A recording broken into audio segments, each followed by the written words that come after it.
O presidente Donald Trump tem muitas coisas a comemorar no começo desta semana, no começo deste mês de maio. Ele está vencendo a guerra.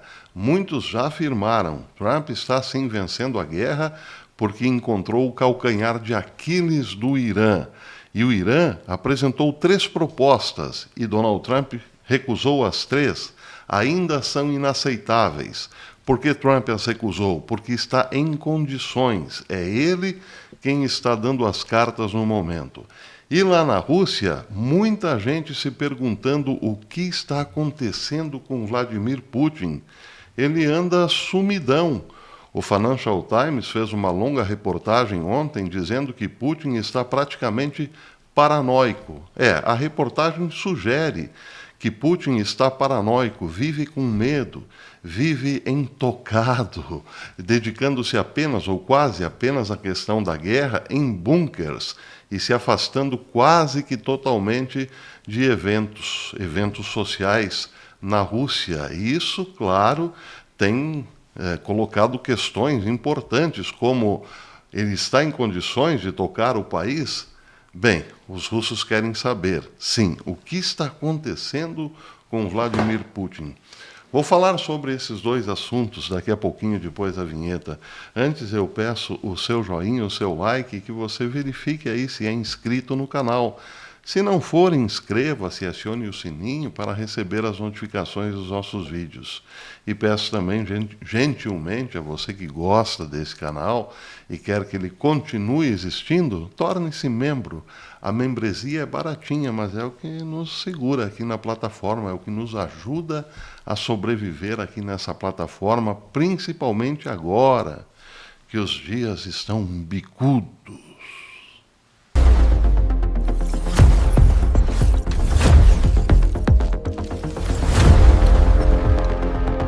Alô, bom dia, estamos de volta nessa segunda-feira, 4 de maio de 2026, sejam todos bem-vindos.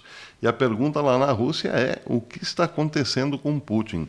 Algo está acontecendo e começou em 2024, ou pelo menos no fim de 2024, Vladimir Putin já dava sinais de que estava muito preocupado com a sua segurança e foi se afastando de eventos públicos, por exemplo. E isso levantou muitas suspeitas. Por que Vladimir Putin está temendo tanto pela sua vida? Ele está temendo um golpe? Ele está temendo inimigos internos? Essa é uma preocupação legítima. Sim, é verdade que Putin está temendo também o inimigo externo, principalmente depois daqueles acontecimentos em que estranhas explosões em pagers aconteceram lá no Líbano. Lembram disso? Pois é, muita gente ligada ao Hezbollah, militares ou militantes do Hezbollah, recebiam mensagens em seus pagers e quando abriam, o pager explodia, levando muitos até mesmo à morte. Dizem que Vladimir Putin ficou realmente muito impressionado com aquela ação espetacular das forças de defesa de Israel, ou do Mossad, como queiram. Talvez Vladimir Putin não tema um ataque de Israel, mas pode ser que ele tema uma tecnologia israelense que pode ter sido passada para o seu principal inimigo, Volodymyr Zelensky da Ucrânia, claro.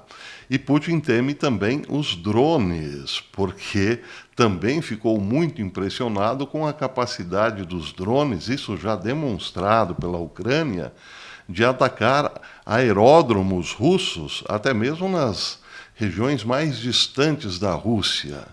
E isso quer dizer, claro, que Vladimir Putin não se sente muito confortável ou muito seguro longe dos bunkers. O Financial Times disse que Putin intensificou o seu isolamento e reforçou os protocolos de segurança ao seu redor.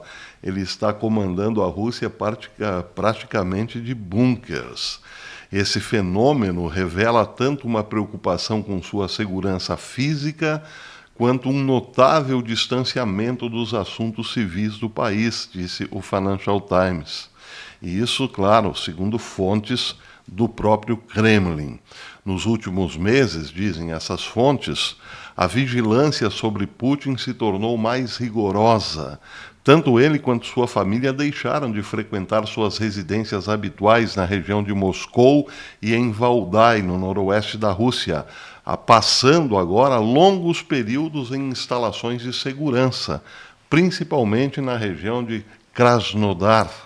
Enquanto isso, a televisão estatal tem recorrido cada vez mais a material pré-gravado para projetar uma sensação de normalidade.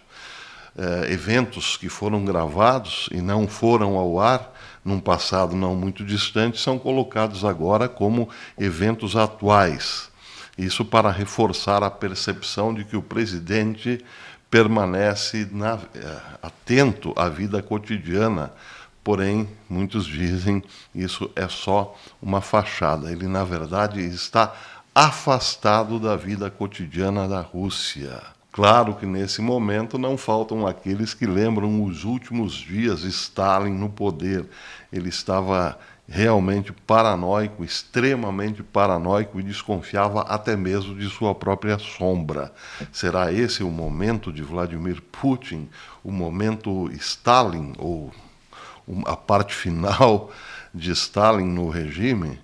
Bem, quem viver, verá, mas o fato é o seguinte: o Financial Times diz que esse distanciamento de Putin em relação ao povo se reflete também em seus índices de aprovação. Pesquisas realizadas por agências estatais e independentes citadas pelo Financial Times mostram que o apoio a Putin caiu para um nível mais baixo desde o final de 2022, quando ele decretou o lockdown parcial e provocou um êxodo em massa de jovens no país. O descontentamento público começou a vir à tona nas redes sociais, com usuários e influenciadores criticando as restrições à internet, os impostos que afetam pequenas empresas e o abate em massa de animais na Sibéria. Para muitos estudiosos da política russa, Putin está perdendo terreno internamente e a sua principal preocupação, então, seria com um golpe. Muita gente está insatisfeita com os rumos que a política externa russa tomaram nos últimos anos. Depois da saída de Bashar al-Assad do poder na Síria, a Rússia perdeu forças no Oriente Médio e agora vê um país aliado perdendo uma guerra para os Estados Unidos, no mesmo Oriente Médio. E esse é um problema, porque o Irã é um fornecedor de drones, tecnologia de guerra, acreditem, e mísseis para a Rússia. Os principais drones russos hoje são produzidos no Irã. E aí, bem, o amigo da Rússia no Oriente Médio, o principal, o mais forte, o Irã, está perdendo forças, perdendo uma guerra, colocando mais problemas sobre os ombros de Putin. Ele está acumulando para essa velha guarda russa muitas derrotas, e a velha guarda gostaria de ver a Rússia muito mais forte nesse momento. Também é preciso lembrar que outro amigão de Putin, Maduro, perdeu o poder na Venezuela e está engatilhado outros atores, também amigos de Putin, se despedindo da política na América do Sul, fazendo com que a Rússia, então, perca influência na América do Sul e no Oriente Médio. E isso para Putin terá um preço alto, dizem esses analistas. Ele está perdendo forças externamente. E aí, claro, surgem esses adversários internos que não mostram a cara, pelo menos não para a mídia ocidental, mas tem muita força nos bastidores.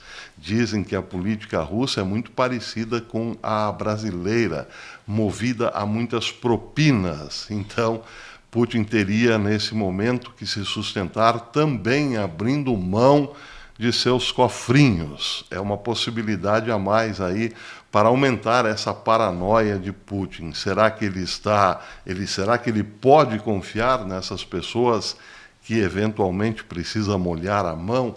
Essa é uma pergunta bastante interessante. Seja como for, está aí reportado pelo Financial Times que Putin está afastado, está se afastando da vida civil do país, se preocupando 70% com a guerra, portanto, basicamente aí com sua vida e sobrevivência em bunkers e destinando apenas 30% para questões internas. Ele precisa confiar bastante em vários aliados, já que está se afastando da vida política interna. E essa confiança, então, pode ser baseada no poder dos cofrinhos, ou do cofrinho. Bem, agora o reverso da medalha. Donald Trump está com tudo e não está prosa. Não, brincadeira, está prosa sim. Donald Trump está vencendo a guerra com o Irã porque encontrou definitivamente o calcanhar de Aquiles do Irã. Ele estrangulou as receitas iranianas ao bloquear o Estreito de Hormuz. Isso também levou muita preocupação a países europeus que querem ver a coisa solucionada, o problema solucionado. E ontem, espertamente, Donald Trump criou o Projeto Libertação, ou Projeto Liberdade, que significa o seguinte: ele colocará destroyers americanos, também com várias lanchas, a serviço dos navios que querem cruzar o Estreito de Hormuz em paz. Acontece que esses destroyers não partirão para o ataque.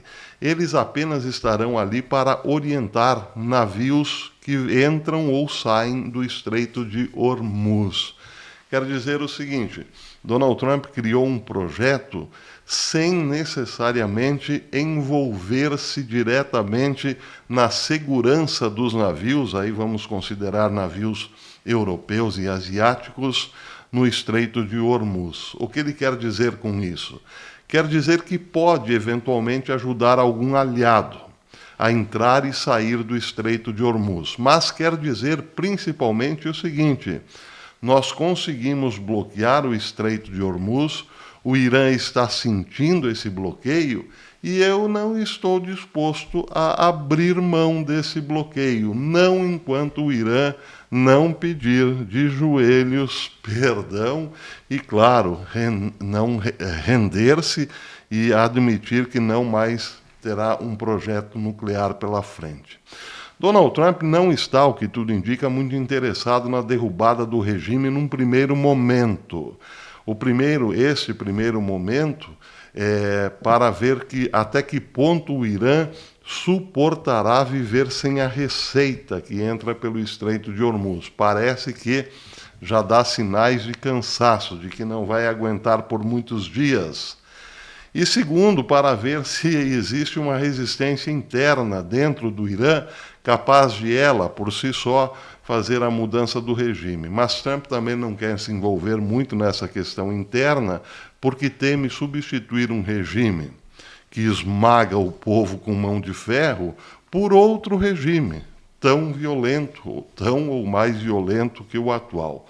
Bem, essas são questões, certamente, que ocupam a mente de Donald Trump, mas o principal agora é que o Irã já dá mostras de que, sim, quer negociar. Embora ele fale para a torcida que haverá um cemitério de navios no Golfo Pérsico, que haverá um cemitério de porta-aviões ali na região, o fato é que a realidade é outra. O Irã está falando para a torcida, mostrando-se forte para a torcida, mas está definitivamente fraco, já que sentiu muito, não só as bombas pesadas sobre os seus navios e também parte de sua infraestrutura, como sentiu principalmente o estrangulamento econômico. Então, o Irã fez propostas, como, por exemplo, 3 propostas. A primeira visa transformar o atual cessar-fogo num fim completo e oficial da guerra em pelo menos 30 dias. Nesse contexto, o Irã propõe a criação de um órgão de referência nacional que garanta que as partes não retomem os combates, etc., etc. A segunda proposta é um programa em relação ao programa nuclear iraniano. Segundo fontes, o Irã propõe um congelamento completo das atividades de enriquecimento de urânio por um período de 15 anos. Após esse período, então, seria permitido retomar o enriquecimento de urânio a um nível baixo de grau civil, de 3,6%, sob o principal estoque zero, ou seja, sem estoque de urânio enriquecido. E uma terceira proposta seria a abertura de um diálogo amplo e estratégico com os Estados Árabes e outros países da região, tendo como objetivo construir um novo sistema de segurança compartilhado, compartilhado com esses países árabes, que abrangesse todo o Oriente Médio. E aí o que fez Donald Trump disse que isso, por enquanto, é inaceitável. Donald Trump quer mais, ele quer o fim total do projeto nuclear iraniano e não apenas um congelamento. O projeto nuclear também visaria, o fim desse projeto visaria a destruição de tudo que o Irã construiu, de todas essas usinas com suas centrífugas para enriquecimento de urânio. Donald Trump quer a destruição completa de tudo isso, entre outras coisas. Mas é claro que Donald Trump também quer que os Estados Unidos tenham uma presença maior, ou melhor, um controle em relação ao Estreito de Hormuz daqui para frente. E então essas seriam as condições de Trump, muito mais duras. Mas o fato de Trump não aceitar essas propostas do Irã significa que sim, o Irã está batendo no tatame, está pedindo água ou está abrindo o bico. E é claro que Donald Trump, nesse momento, já começa a cantar vitória. Vamos ver até que ponto os ayatolás ainda, ou melhor, esse regime, que já não se sabe se é dos ayatolás ou não, pode ser o regime da Guarda Revolucionária, até que ponto esse regime se aguentará nas pernas ou sobre as pernas. E parece que também não pode contar muito com o seu amigo russo nesse momento. Semana quente, semana que começa com temas realmente bastante quentes. Temos também aqui, para terminar, a questão do ativista brasileiro, ativista radical, Tiago Ávila, que teve detenção prorrogada por mais 2 dias pelo Tribunal de Magistrados de Ashkelon, em Israel. Ele foi preso na última quinta-feira em águas internacionais enquanto participava de uma flotilha com destino à faixa de Gaza. Dizem as más línguas que esse rapaz, Tiago Ávila, pertence ao PSOL e estava lá para dar aquele apoio à Greta Thunberg, né? E está no Chilindró, atrás das grades nesse momento.